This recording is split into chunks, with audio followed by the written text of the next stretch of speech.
सोनिया, क्या आपने कभी चोर को चोरी करते हुए फिर ऊपर से सीना चोरी करते हुए देखा है? बहुत बार। भारतीय आर्मी चीफ को भी देख लें, आजकल पूरी दुनिया के सामने वो ये कह रहे हैं कि पाकिस्तान जो है वो दहशतगर्दी का मरकज, अब कि वॉशिंगटन पोस्ट कह रहा है, कैनेडियन प्राइम मिनिस्टर कह चुके हैं, अब तो अमेरिका से भी इस बात की बाकायदा तौर पर डेली बेसिस पर ही तरदीद आती है कि इंडिया जो है वो दहशतगर्दी का मरकज है, ना सिर्फ पाकिस्तान में दहशतगर्दी करवा रहा है बल्कि दुनिया के दीगर ममालिक में भी सबूत भी सामने आ चुके हैं। उसके बावजूद भी वो चोरी भी करते हैं, फिर सीना चोरी भी करते हैं, इल्ज़ाम हम पर थोप देते हैं। वैसे पाकिस्तान ने भारतीय जो वज़ीर दिफा हैं और चीफ ऑफ आर्मी स्टाफ के जो बयानात हैं उनको मुस्तरद कर दिया है। मकबूज़ा कश्मीर बैनुल-अक़वामी तौर पर तस्लीम शुदा मुतनाज़ा इलाका है। मकबूज़ा कश्मीर जम्मू का जो हतमी स्टेटस है अक़वाम मुत्तहिदा की सलामती काउंसिल की जो मुताल्लिक़ा करारदादों के मुताबिक तय हो गया है। मकबूज़ा कश्मीर के तनाज़ा का जो तस्फ़िया है कश्मीरी अवाम की उमंगों के मुताबिक होगा। और जो भारत है उसके पास आज़ाद जम्मू कश्मीर गिलगित बल्तिस्तान की सरजमीन के हवाले से जो फर्जी दावे वो मुसलसल कर रहे हैं, ये सब झूठ है, कोई कानूनी अखलाकी जवाज़ मौजूद नहीं है। भारतीय क़यादत का जो बयानिया है वो मकबूजा जम्मू कश्मीर में इंसानी हुकूक़ की संगीन खिलाफ वर्जियों और जबर और इस्तेदाद से तवज्जो हटाने की कोशिश है। इवन जो भारतीय इक़दामात हैं कश्मीरी अवाम के जायज़ हक़ के खुद इरादियत और जद्दोजहद को दबाने के लिए हैं। इस तरह के जो बयानात हैं, इस नौइयत के इश्तियाल अंगेज़ बयानात इलाकाई अमन और इस्तेहकाम के लिए काफ़ी ज़्यादा नुकसानदेह साबित हो सकते हैं। तो भारत हम पे इल्ज़ामात लगा रहा है, खुद अपने गिरबान में उसे झांकना चाहिए, वो कर क्या रहा है पूरी दुनिया में। बिल्कुल ऐसा ही। अब इसी पर बात कर लेते हैं। हमारे साथ मौजूद हैं ब्रिगेडियर रिटायर्ड मसूद अहमद खान साहब, दिफाई तजियाकार, उन्हें वेलकम करते हैं। अस्सलाम वालेकुम sir and welcome to this show. जी वालेकुम सलाम, बहुत शुक्रिया। जी सर, पाकिस्तान को दहशतगर्दी का मरकज़ करार देना भारतीय आर्मी चीफ का बेबुनियाद और भोंडा इल्ज़ाम है। ISPR ने भी बेबुनियाद इल्ज़ामात को सख्ती से मुस्तरद कर दिया है। कैसे देखते हैं आप इस तमाम करंट सिचुएशन को? देखें जी, तो ये तो एक हम कह सकते हैं कि हम उस पर कह सकते हैं मुज़ाहिका ख़ैज़ है। और देखें, इंडिया खुद एक एपिक सेंटर है, वो टेररिज्म है। और राइट फ्रॉम 1947 हमने देखें इनकी हिस्ट्री रही है टेररिज्म की। अगर आपको मैं हिस्ट्री बताऊँ तो उन्होंने 62 बार के बाद एक ऑर्गेनाइजेशन बनाई थी, एस्टेब्लिश 22। और ये बेसिकली चाइना जो तिब्बत के रेफ्यूजीज आए थे उनको कॉन्स्टिट्यूट करके बनाई थी। और उनका मकसद था चाइना के लाइन बिहाइंड द लाइन जाके वहाँ पे ऑपरेट करना। ये ऑर्गेनाइजेशन आज भी मौजूद है और ये लद्दाख में डिप्लॉयड है। फिर इसके बाद उन्होंने टेक्निकल सपोर्ट डिवीजन बनाई और वो टेक्निकल सपोर्ट डिवीजन LOC पे उन्होंने डिप्लॉय की थी। ये अक्रॉस दी उनके बकवाल के अक्रॉस LOC जाके ऑपरेशंस करते थे। बलूचिस्तान में इनकी इन्वॉल्वमेंट थी। और फिर इसके बाद आप देख लें कि पिछले 20 साल में जब हुकूमत थी अफगानिस्तान में करज़ई की और अशरफ गनी की, उस दौरान अफगानिस्तान टोटली इराक़ के कंट्रोल में था और 66 दहशतगर्द कैंप्स वहाँ पे थे और वहाँ से वो कैंप्स इस्तेमाल हो रहे थे पाकिस्तान के ख़िलाफ़। 2018 में इंडिया ने ब्रास नामी तंजीम बनाई, बलोच राजाई अजोई संगत अफगानिस्तान में, जिसमें Baloch terrorist organization BLA, BLF, BRA को उसमें शामिल किया। 2020 में कंसोर्शियम ऑफ टेररिस्ट ऑर्गेनाइजेशन बनाई जिसमें ब्रास के साथ फितना और अच्छा ब्रिगेडियर साहब, पाकिस्तान के जो वजारत ख़ारजा है ISPR की जानिब से भी जो बयान सामने आया उसमें भारतीय आर्मी चीफ के बयानात को सख्ती से मुस्तरद कर दिया गया है। एक और अहम बात की गई है वो ये है कि ये जो तमाम तर इंडिया की जानिब से सिनेरियो क्रिएट किया जा रहा है आर्मी चीफ की जानिब से भी इंडिया के, वो सियासी मकासद का हुसूल है, दुरुस्त है? जी हाँ, देखें कि इनकी एक रेटरिक हमने देखी है स्टार्ट से। इनके प्राइम मिनिस्टर मोदी के, राजनाथ सिंह को भी देखा है, अमित शाह को भी देखा, और फिर देखें चीफ ऑफ आर्मी स्टाफ एक पॉलिटिकल स्टेटमेंट और पॉलिटिकली मोटिवेटेड है। ये इसको आप कह सकते हैं कि ये RSS का इन्फ्लुएंस है, सफरानाइजेशन है आर्मी की, जो आर्मी गवर्नमेंट के बिहाफ पे एक स्टेटमेंट दे रहे हैं। और दहशतगर्दी, जिस तरह मैं बता रहा था, पाकिस्तान के अंदर दहशतगर्दी ये कर रहे हैं। बलूचिस्तान इनका फोकस है, वहाँ पे चाइना को रोकना चाहते हैं, CPEC को रोकना चाहते हैं, गवादर को रोकना चाहते हैं। और इसके अलावा आप देखें ट्रांसनेशनल रिप्रेशन, जो आलमी दहशतगर्दी में भी ये इन्वॉल्व हैं। कनाडा में हरदीप सिंह नजर को इन्होंने असैसिनेट करवाया, रूप दामन सिंह था वो भी कनाडा में मारा गया। और यूनाइटेड किंगडम में अवतार सिंह खांडा था, वो राह ने मरवाया। और गुरपतवंत सिंह पन्नू था यूनाइटेड स्टेट्स में, जो एक्सटिंग ऑपरेशन में जो लोग पकड़े गए थे।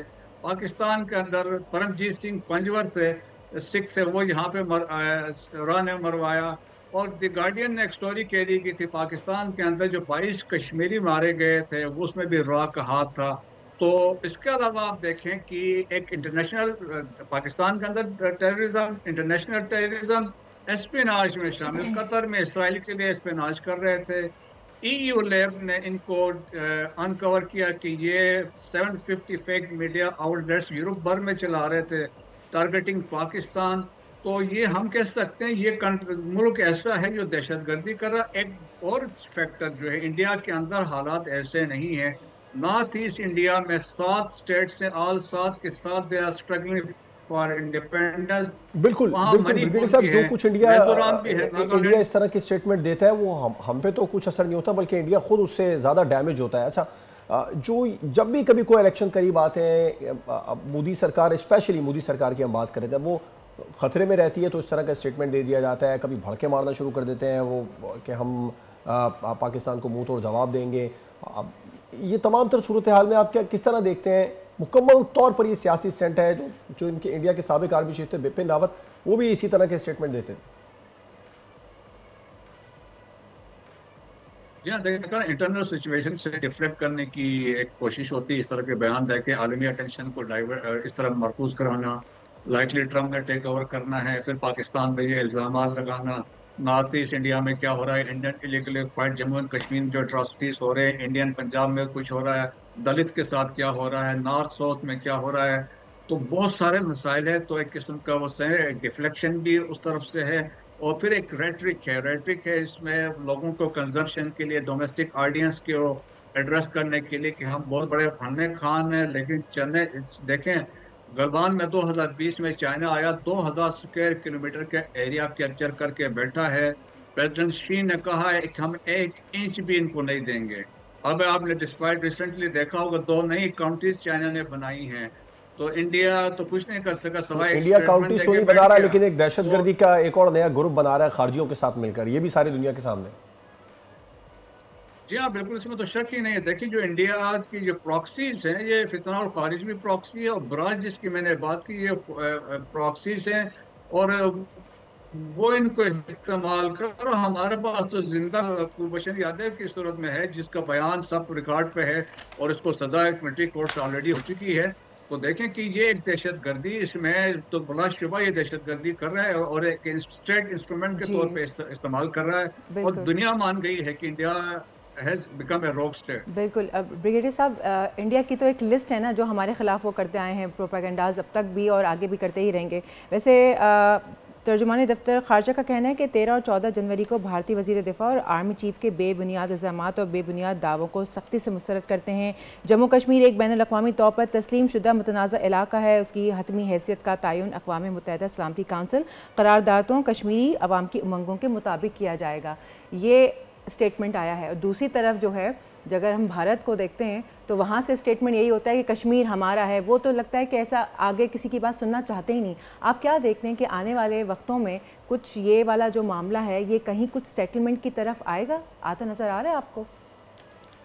देखिए जी, इस नियर फ्यूचर में तो पॉसिबल नहीं है। और देखिए, जो ये स्टेप ले उससे कोई फर्क नहीं पड़ता। 370 खत्म किया, 35 खत्म किया, नई यूनियन टेरिटरीज बना दी, कश्मीर जम्मू अलग कर दिया, लद्दाख को अलग कर दिया। लेकिन देखिए, resolution United nation security council के रेजोल्यूशन से दे आर स्टिल इंटैक्ट। इसमें जो फरीक हैं, पाकिस्तान भी फरीक है, कश्मीरी भी फरीक है, इंडिया भी फरीक है, और इंटरनेशनल कम्युनिटी भी फरीक है। तो इससे कोई फ़र्क नहीं पड़ता है। और जम्मू एंड कश्मीर के अंदर हमने देखा है कि जिस तरह लोगों ने अपने रिजॉल्व शो किया है, जिस तरीके से वहाँ हुर्रियत पसंद जो लोग स्ट्रगल कर रहे हैं। अब ख़ास तौर पे जो डेवलपमेंट हमने देखी है साउथ पंजाब में, पुंछ में, राजौरी में, कठुआ में, रईसी में, तो यहाँ पे और तेज़ी हम देख रहे हैं।